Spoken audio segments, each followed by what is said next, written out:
जय हिंद। आप सभी स्टूडेंट को स्वागत है आप सभी छात्रों का आज की क्लास में। छात्रों, आज की क्लास में हम आप सभी छात्रों के लिए हिंदी के बहुत ही महत्वपूर्ण और वीवीआई ऑब्जेक्टिव क्वेश्चंस लेकर के आए हैं आपके मैट्रिक बोर्ड परीक्षा 2024 के लिए। तो चलिए जल्दी से इन सारे प्रश्नों को देख लेते हैं और आप सभी छात्र इन सारे प्रश्नों को याद कर लेंगे। ठीक है, हमारी बातों को समझ गए। चलिए पहले प्रश्न को देखेंगे। हमारा पहला प्रश्न है, मालवा में नगर नागर लिपि का इस्तेमाल होता है, ऐसा किसने कहा। ठीक है, क्वेश्चन है कि मालवा में नगर नागर लिपि का इस्तेमाल होता है, ऐसा किसने कहा था। तो इस प्रश्न का आंसर हो जाएगा ए, यानी अल बैरूनी। ठीक है, यानी ए हमारा आंसर होगा अल बैरूनी। ठीक है, चलें अगले प्रश्न को देखेंगे। हमारा अगला प्रश्न है, अमोघ वर्ष कौन था। क्वेश्चन है, अमोघ वर्ष कौन था। तो इस प्रश्न का आंसर हो जाएगा बी, यानी प्रख्यात राष्ट्रकूट राज। ठीक है, प्रख्यात राष्ट्रकूट राजा। ठीक है, चलिए अगले प्रश्न को देखेंगे। हमारा अगला प्रश्न है, मिहिर भोज की ग्वालियर प्रशासित किस भाषा में है। ठीक है, क्वेश्चन है, मिहिर भोज की ग्वालियर प्रशस्ति किस भाषा में है। तो इस प्रश्न का आंसर हो जाएगा संस्कृत, यानी कि सी। ठीक है, याद रखेंगे। चले अगले प्रश्न को देखेंगे। हमारा अगला प्रश्न है, बेतमा कहाँ है। बेतमा कहाँ है। तो इस प्रश्न का आंसर हो जाएगा कि बेतमा इंदौर के पास है। ठीक है, ए हो जाएगा हमारा आंसर।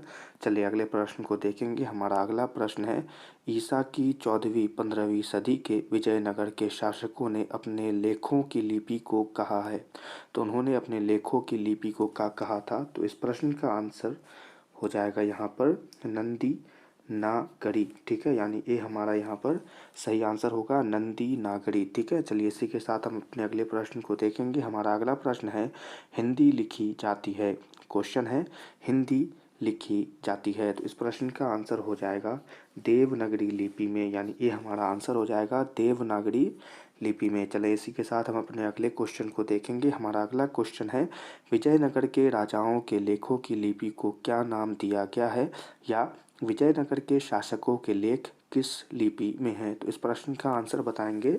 इस प्रश्न का आंसर हो जाएगा नंदी नागरी लिपि में, यानी सी हमारा आंसर हो जाएगा। चलें इसी के साथ हम अपने अगले क्वेश्चन को देखेंगे। हमारा अगला क्वेश्चन है, नागरी लिपि कब एक सर्वदेशिक लिपि थी। तो इस प्रश्न का आंसर जो है वो है 8वीं और 9वीं सदी में। ठीक है, यानी सी हमारा आंसर हो जाएगा 8वीं और 11वीं सदी में। ठीक है, याद रखेंगे। चलें इसी के साथ हम अपने अगले क्वेश्चन को देखेंगे। हमारा अगला क्वेश्चन है, पहले दक्षिण भारत के नागरी लिपि क्या कहलाती थी।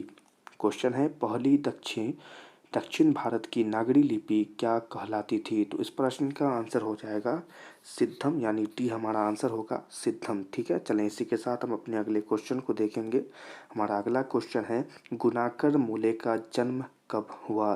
गुणाकर मूले का जन्म कब हुआ। तो इसका आंसर है 1935 ईस्वी, यानी ये हमारा आंसर होगा। इसी के साथ यहीं पर अगले प्रश्न को देखेंगे। हमारा अगला प्रश्न है, गुणाकर मूले का जन्म कहाँ हुआ था। गुणाकर मूले का जन्म कहाँ हुआ था। तो इस प्रश्न का आंसर हो जाएगा कि महाराष्ट्र में हुआ था, यानी सी हमारा आंसर हो जाएगा। चलें इसी के साथ हम अपने अगले क्वेश्चन की तरफ चलते हैं। हमारा अगला क्वेश्चन है, परमार शासक भोज कहाँ के रहने वाले थे। तो परमार शासक भोज कहाँ के रहने वाले थे। तो इस प्रश्न का आंसर हो जाएगा धारा नगरी के, यानी ये हमारा आंसर हो जाएगा धारा नगरी के। इसी के साथ हम अपने अगले क्वेश्चन को देखेंगे।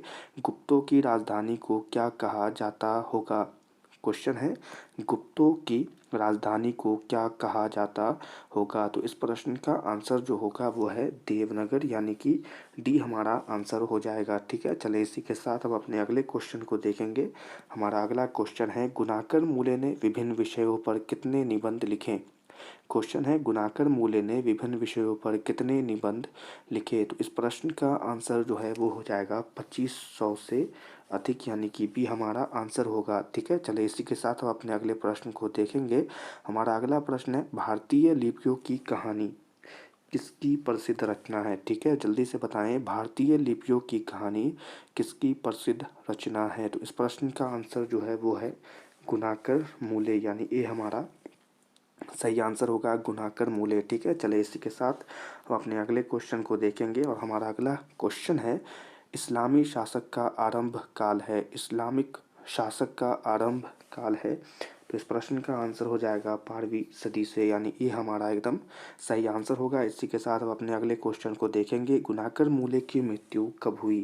क्वेश्चन है गुणाकर मूले की मृत्यु कब हुई, तो इस प्रश्न का आंसर है 2009 ईस्वी में। ठीक है, डी हो जाएगा यहाँ पर एकदम सही आंसर। और ये प्रश्न महत्वपूर्ण है, तो आप सभी बच्चे इसे याद कर लेंगे। ठीक है, इसी के साथ हम अपने अगले क्वेश्चन को देखेंगे नागरी लिपि के आरंभिक लेख हमें कहाँ से मिलते हैं। क्वेश्चन है नागरी लिपि के आरंभिक लेख हमें कहाँ से मिलते हैं, तो इस प्रश्न का आंसर हो जाएगा कि दक्षिण भारत से मिलते हैं, यानी ए सी हमारा एकदम सही आंसर हो जाएगा दक्षिणी भारत। ठीक है, चलिए इसी के साथ हम अपने अगले क्वेश्चन को देखेंगे। हमारा अगला क्वेश्चन है बेतमा दान पत्र किस समय का है। क्वेश्चन है बेतमा दान पत्र किस समय का है, तो इस प्रश्न का आंसर हो जाएगा 1020 ईस्वी, यानी ये हमारा एकदम सही आंसर हो जाएगा। ठीक है, चलिए इसी के साथ हम अपने अगले क्वेश्चन को देखेंगे उत्तर भारत से नागरी लिपि के लेख कब से मिलने लगते हैं। ठीक है, उत्तर भारत से नागरी लिपि के लेख कब से मिलने लगते हैं, तो इस प्रश्न का आंसर हो जाएगा 8वीं सदी, यानी ये हमारा एकदम सही आंसर हो जाएगा 8वीं सदी। ठीक है, चलिए इसी के साथ वो अपने अगले क्वेश्चन को देखेंगे। हमारा अगला क्वेश्चन है निबंध के लेखक हैं, तो निबंध के लेखक हैं गुणाकर मूले। ठीक है, ये एकदम यहाँ पर सही आंसर हो जाएगा। इसी के साथ हम अपने अगले क्वेश्चन को देखेंगे तमिल मलयालम तेलुगु कन्नड़ भाषाएं हैं। ठीक है, तमिल मलयालम तेलुगु कन्नड़ भाषाएं हैं, तो इस प्रश्न का आंसर हो जाएगा कि दक्षिण भारत की भाषाएं हैं। ठीक है, दक्षिण भारत के भाषाएं हैं। ठीक है, इसी के साथ हम अपने अगले क्वेश्चन को देखेंगे। हमारा अगला क्वेश्चन है रामायण की रचना किस भाषा में है। ठीक है, रामायण की रचना किस भाषा में है, तो इस प्रश्न का आंसर जो है वो है संस्कृत, यानी ये हमारा एकदम सही आंसर होगा। यही के साथ अगले प्रश्न का भी आंसर दे नागरी लिपि शीर्षक पाठ साहित्य की कौन विधा है। नागरी लिपि शीर्षक पाठ साहित्य की कौन विधा है, तो इस प्रश्न का आंसर हो जाएगा वो है निबंध, यानी बी हमारा एकदम सही आंसर होगा। इसी के साथ हम अपने अगले क्वेश्चन को देखेंगे। हमारा अगला क्वेश्चन है दक्षिण भारत की नागरी लिपि क्या कहलाती है। ठीक है, तो वो कहलाती है नंदी नागरी। ठीक है, यानी सी हमारा एकदम सही आंसर होगा नंदी नागरी। ठीक है, इसी के साथ हम अपने अगले क्वेश्चन को देखेंगे। हमारा अगला क्वेश्चन है 10वीं 11वीं सदी में किस रचना ने भारत यूरोप के बीच व्यापार संबंध के बारे में बताया है, तो इस प्रश्न का आंसर जो है वो है पद्मावत, यानी कि सी हमारा एकदम सही आंसर हो जाएगा पद्मावत। ठीक है, चलिए इसी के साथ हम अपने अगले क्वेश्चन को देखेंगे। हमारा अगला क्वेश्चन है दक्षिण भारत में द्रविड़ भाषा परिवार की कौन सी भाषा सबसे अधिक प्राचीन है।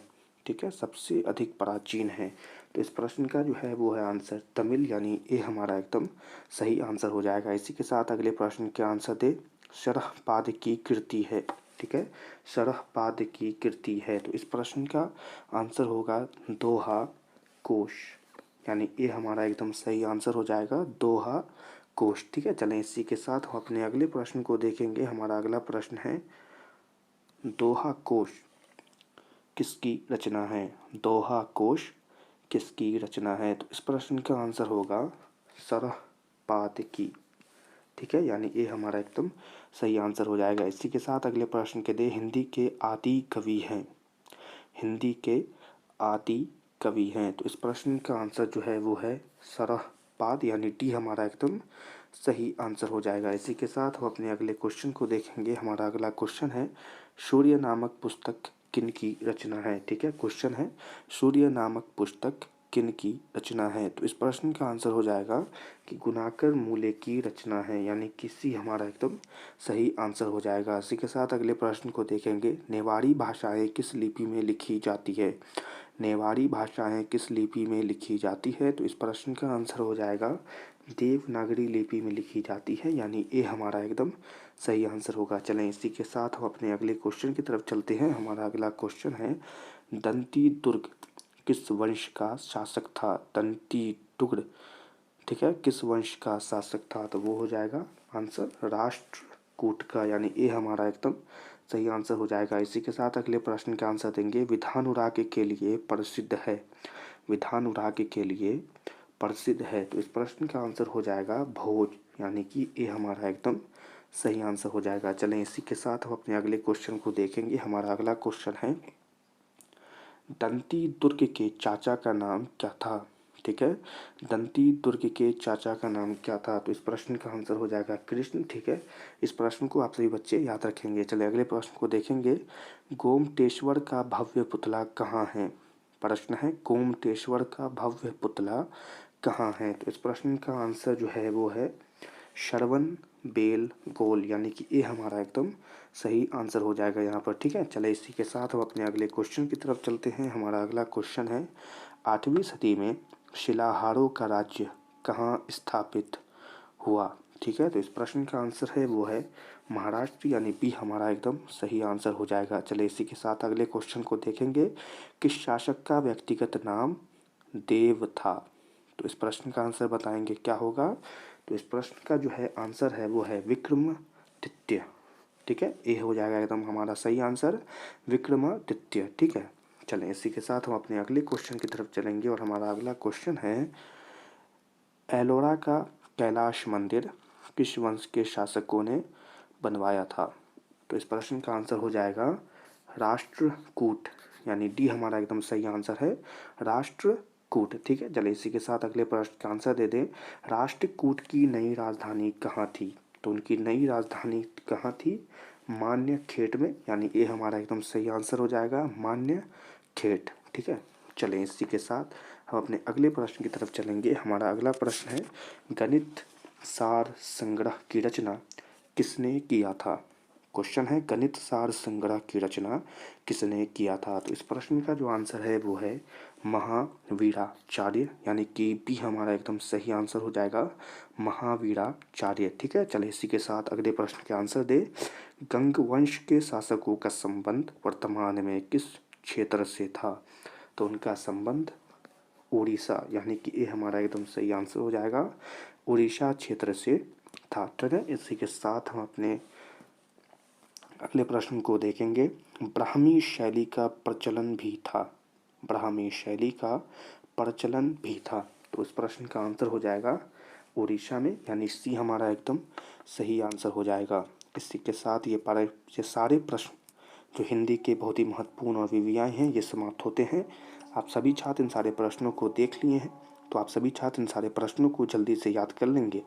और आप सभी छात्रों को अगर इनके PDF चाहिए तो आप हमें कमेंट में बता सकते हैं, हम इनके PDF आपको भेज देंगे, जिनसे आपको इसकी रिवीजन करने में सहायता होगी। ठीक है, तो उनकी कोई दिक्कत नहीं लेना है। अगर आपको PDF चाहिए तो आप हमें कमेंट में बता सकते हैं।